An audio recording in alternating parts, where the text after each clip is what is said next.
అకాల వర్షాలతో అతలాకుతలమైన గ్రామస్తులను ఆదుకోవడానికి జమీందారు రంగభూపతి నిధులను పంపాడు. నిధులను అందుకున్న ప్రజలందరూ సంతోషించారు గాని రాయవరం గ్రామస్తులకు మాత్రం అసలు సహాయం అందలేదని తెలియవచ్చింది. సంగతేమిటో తెలుసుకుందామని జమీందారు స్వయంగా దివానును వెంటబెట్టుకుని గుర్రబండిలో రాయవరం బయలుదేరాడు.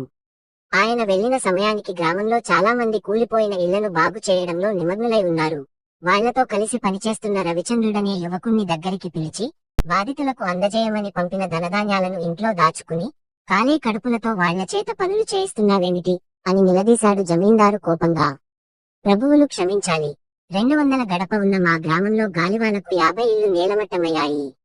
వాటిని వెంటనే నిర్మించుకోవడం మామూలు కుటుంబస్తులకు సాధ్యమయ్యే పని కాదు.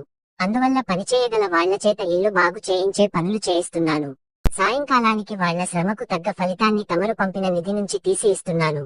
ఇలా చేయడం వల్ల త్వరలోనే ఇళ్లు తయారు కావడంతో పాటు గ్రామస్తుల మధ్య సంఘీభావం పెరగగలదని ఆశిస్తున్నాను. ఊరక అందే సాయం వల్ల అలసత్వం, సోమరితనం పెరగడం తప్ప శాశ్వత ప్రయోజనాలేవీ ఒరగవు కదా అన్నాడు రవిచంద్రుడు వినయంగా. జమీందారు నవ్వుతూ, పసివాడివైనా విద్యావంతుడి వనిపించుకున్నావు, మనసారా అభినందిస్తున్నాను అంటూ మెడలోని ముత్యాల హారాన్ని తీసి అందించి తృప్తిగా అక్కడి నుంచి బయలుదేరాడు.